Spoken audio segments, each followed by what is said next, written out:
It's a pleasure to be here. Thank you for the kind invitation. So I'm going to talk a little about TAVI, state of the art, and we're going to focus a bit on the heart team. And you know, there are some things about the heart team that we need to talk about, or we'll say with any important issue, there are always issue aspects that no one wishes to discuss. And in terms of art, Picasso said, art is the lie that enables us to realize the truth. So if you're not confused now, prepare to be more confused.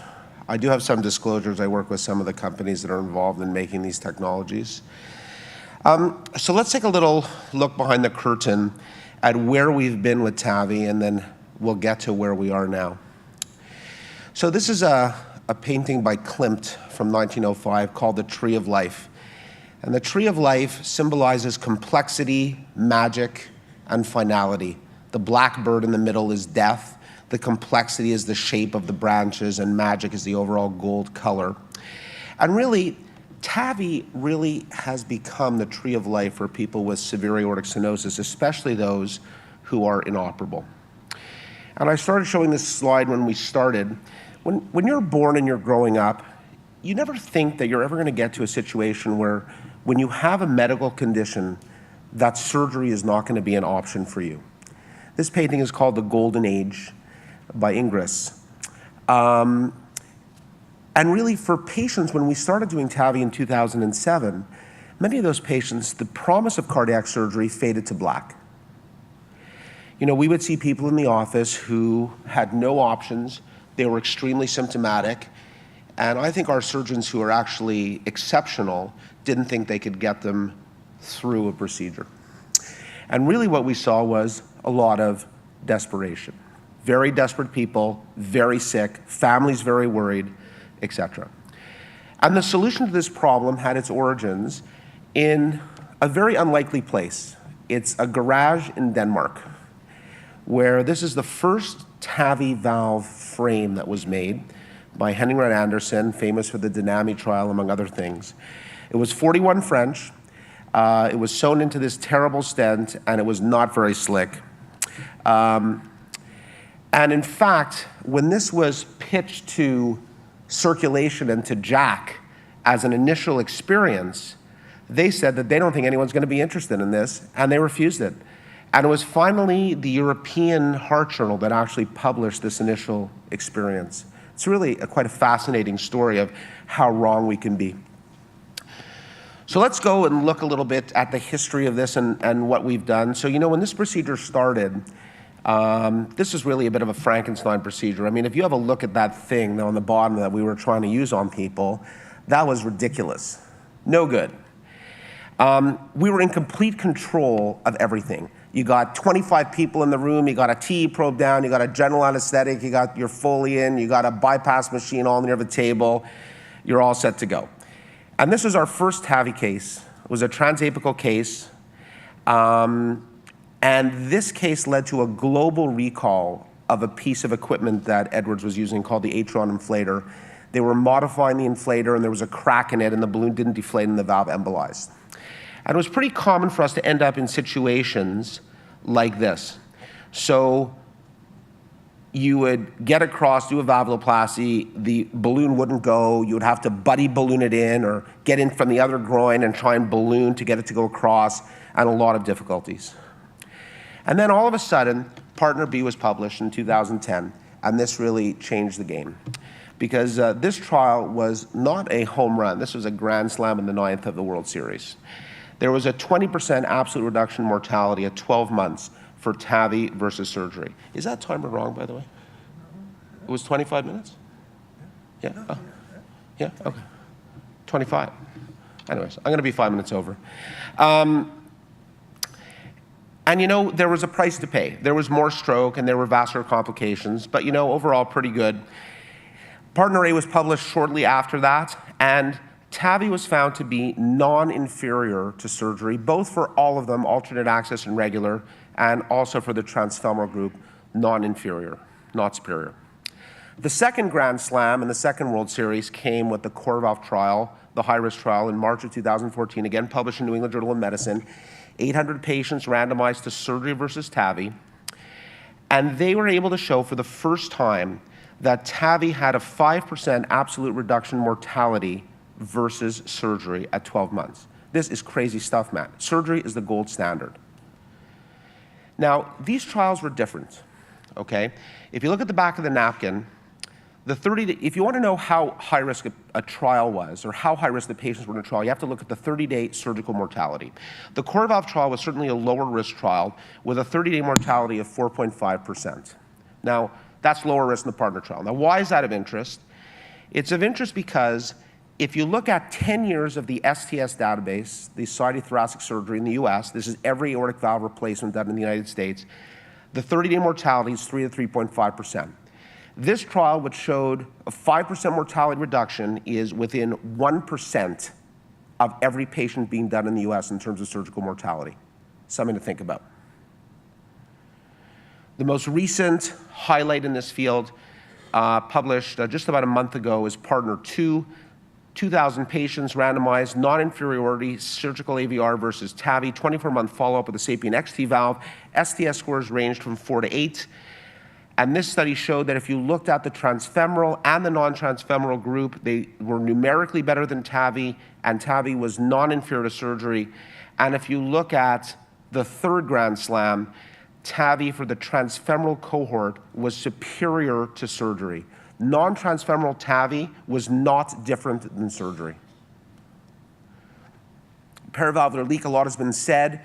This most recent trial has shown with XT, less than 4% of patients had moderate to severe AI, and as expected, if you look at mild aortic insufficiency versus none, there's really no difference. It's really in the patients who have moderate to severe AI who have a mortality problem.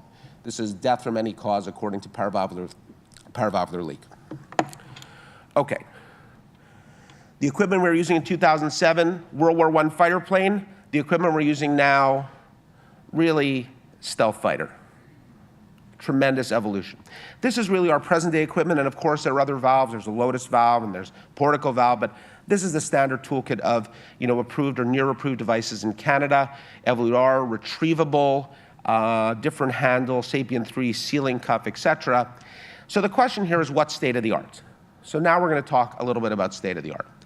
And why did I do this? Because I think you have to really understand the layers of this really in order to get to the middle, to the meat. So I'm going to talk to you about state of the art in the heart team. I'm going to talk about true teams, the ability to adapt, and the concept of the high reliability organization. So do I believe, or do you believe in the heart team? Well, look, great players, many great players have never won championships. Right? Patrick Ewing, Allen Iverson, Charles Barkley, Elgin Baylor. Do I believe in the heart team? Well, I have to tell you, if I'm at this meeting about the heart team, I'm going to be in big trouble if I don't believe in the heart team. Right? So I'm going to tell you that what I believe is not in the heart team. I believe in true teams. True teams. So I'm going to change course and deflect this a little bit. And we're going to talk about what that means. And what I'm going to say is going to be a bit unpopular with some people, especially those who put people on bypass every day. So look, this is a great team, okay? This is the Toronto Raptors this year. They are an outstanding basketball team, and they've gone farther than any other Canadian team. But you know what? These guys have roles. And we don't put a guard on a guy who's 7'6", and we similarly don't put the center on the guard. Okay, when they're playing defense. This person is the best 8 and under power forward in Ontario. Do you know how I know that? He is my son. And in the bottom, he's the best power forward to me, but I don't think he's really the best power forward. But he knows that on his team, he has a job. And if he does his job, his team wins. And if he doesn't, his team's going to lose. So what is a team? A team normally has members with complementary skills and generates synergy through a coordinated effort which allows each member to maximize their strengths and minimize their weaknesses. And every team member plays a valuable role, but not every role. And I think that's very important. These are 2 documents put out by the societies, by SCI, the American Thoracic Society, the ACC, looking at the different valvular lesions. And it talked about operator and institutional characteristics of centers and people who should be doing TAVI. And the AATS guideline for aortic stenosis says very clearly, another mechanism for promoting a team approach that involves surgeons and cardiologists to split or shared physician reimbursement for these procedures, which this writing group strongly endorses.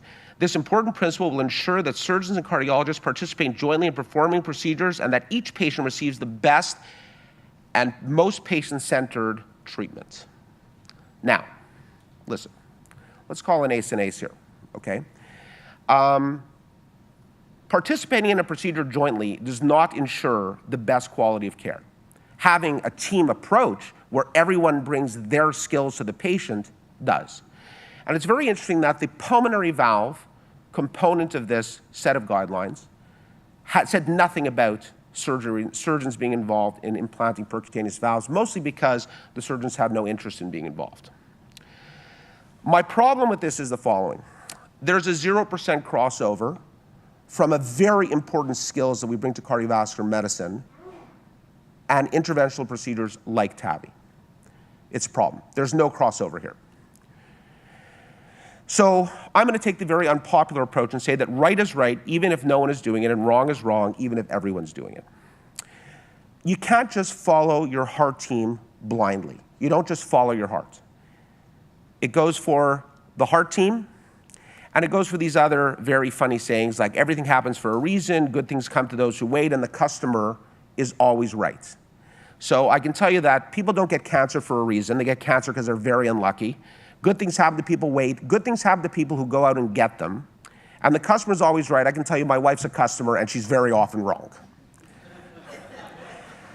I don't think you follow your heart. I think you follow your brain, because that's the thing that thinks. So I don't believe in carte blanche heart teams. Heart teams work because the skills complement one another. And when we cross those barriers and we try and make people and their skills into something they're not, that's when you have problems. So what I believe is in championship teams win. And championship teams know their limitations and they know their rules. Okay, let's talk a little bit about adaptability. This is an album by Paul Simon. It's his worst album ever. It's after a movie that was also horrible called One Trick Pony. You know, in TAVI land, you cannot be a one-trick pony anymore.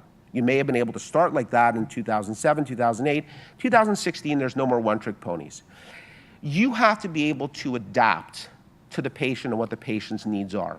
You can't make the patient squeeze around you. This is a 6-year-old man. He's had a liver transplant. He has bad heart failure. He has a freestyle valve that's with severe aortic insufficiency. He has moderate pulmonary hypertension. His creatinine's 200. He was turned down by Tyrone David for surgery.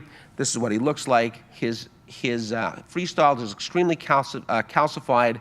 He couldn't have a CT scan because of his creatinine, because of institutional policy. His leaflets are not calcified and freely regurgitant. So we said, okay, let's try and use a core valve here because it's severe AI and because the leaflets are not calcified. First attempt, the valve embolizes partially because of loss of capture. It was taken out. Second attempt, valve dives. Unhappy with this. We also, unfortunately, lost the equipment in the operating room. We had to move to a cath lab while he was being done, which is another problem. Then we said, okay, let's put in an Evolut R29. So we put the Evolut R in. The first attempt we recaptured. The second attempt, it looked good prior to release. The valve came down. After release, the valve migrated down a little bit further. And he's got aortic insufficiency that looks less bad than before, but was clearly no good. He was discharged and came back with heart failure. He was brought back, and a Sapien 29mm valve was placed inside of his core valve to fix the problem. He was discharged uneventfully. I still follow him, and he's done very well. Second patient, tiny lady, small annulus on CT, suitable for a 23mm valve. She gets a 23mm Sapien XT valve. There's a significant paravalvular leak. It gets post-dilated. There's still a significant paravalvular leak. This lady has this opportunity to have this closed with some devices around the valve, which is really you're kind of left at the end of this. So she got a couple of 8mm AVP4s, which is a St. Jude vascular plug, which actually fixed her problem quite nicely. There's still some AI, but it's certainly a lot better. Adaptability. So what do you need in terms of technology? Well, I think you need at least 2 systems, a balloon expandable system and a self-expanding system. Do you need 5 systems? Maybe if you do 250 cases a year, but otherwise, I think that every system you start with is a liability because you got to learn it and there's going to be problems with it and you don't know it as well. What about skills? I think we really need to, heart teams need to embrace the evolution of skills, doing things more percutaneous than cutting down, approaches to manage and limit complications, and doing people percutaneously and awake as opposed to asleep. What does a TAVI feel like? It only takes 25 minutes, so if you blink, you may miss it. So you're going to be sedated, you're going to be breathing on your own, your heart's going to be beating normally, you're not going to have a urinary catheter, and most likely, you should be home tomorrow if everything goes well. I'm going to talk to you about the last concept for about 3 or 4 minutes, which I think is really going to bring a renaissance to Canadian healthcare. And it's something that's just making its way into Canada now. And it's the whole issue of the high reliability organization and what that means. Has anyone heard of this? Just show of hands. HRO? Anybody? Okay. This, for a doctor who works in a hospital, is an absolutely phenomenal book. I highly recommend it. If you read this book, you will realize how a hospital should really work for us really to do our jobs properly. So this is the concept of the high reliability organization. It's an organization that has succeeded in avoiding catastrophes in an environment where normal accidents can be expected due to risk factors and complexity. And examples of organizations like this are aviation and air traffic control, hazardous chemicals, and nuclear power. Why do we have problems about reliability in healthcare? Traditional improvement methods dependent on vigilance and hard work. Focus on benchmarks exaggerates reliability, so if everyone's making mistakes, it's okay to be like everybody else. Sensitivity to clinical autonomy. Dr. Smith does his wound dressings like this, and Dr. Y does his wound dressings like this, and I do my wound dressings like this. It allows wide performance measures, and there's a failure to respond to failures in a way to prevent recurrence. 5 characteristics of these organizations: they're preoccupied with failure, how failure happens, the mechanisms of failure, what to do with them. There's a reluctance to simplify, and what that means is that there's not simple solutions to every problem. There's a sensitivity to operations. What does that mean? It means there's ongoing training, education for your staff, for your nurses. Imagine if that environment existed and what a powerful impact that would have on outcomes. And there's mindful containment of the unexpected. There's deference to expertise. That means that the CEO of the hospital doesn't know what's going on the surgical ward. You know who knows? The nurse on the surgical ward. And so there's much more hierarchy, and it's a much flatter model, and there's resilience. Resilience means that you put staff in a position to understand that making a mistake is not a problem, it's an opportunity, and you're not going to be punished for it. We're going to work together to make it better. What do? You prevent initial failure using intense simplification and standardization. I'll spend a minute on that. You identify defects and mitigate using redundancy and contingency functions. And you measure and then translate the learning defects back into the redesign. So you're constantly looking at what you've done, feeding it back. A lot of problems in hospitals are doctors are not given the resources to measure things adequately so they get feedback quickly. And if you could do that, imagine how quickly you would change. Why simplify steps? Let's say this is a 4-step process now, and every step has a 90% success rate. That means that the first step is 90%, but in the final analysis, you only have about a 66% success rate. Why standardize? It supports clear infrastructure. We decide we're going to do something this way because it's the best. We support training and competency, so there's one way to do it, so everybody knows what we're going to do. We achieve frontline articulation. All the nurses know, the staff know, the imaging people know. It allows appropriate and consistent application of evidence-based data, and it allows for feedback and allows us to change the design. In summary, teams are not groups of people. And I think it's very important when we say heart team. Heart team is a buzzword, it's very popular, but what it actually means is very important. I think we have to task our teams with continuous improvement, screening, strategy, equipment, prevention and management of complications, post-care, and continuing medical education. And we can't let quality take a backseat to operations. We are very obsessed with getting people discussed, getting people done, whatever else, but quality is a super important part of doing that. The TAVI world is growing at a feverish pace. There's a lot of things to talk about in state-of-the-art for TAVI, low-risk patients, new devices, et cetera. It's going to take us a decade to know if these things are going to work in low-risk people. As you know, as we walk down the age, durability is in question. The HRO framework in Canada is coming to administrator near you. What I would strongly recommend is you don't wait for it to be imposed on you. You just start running your team like that. Thank you very much.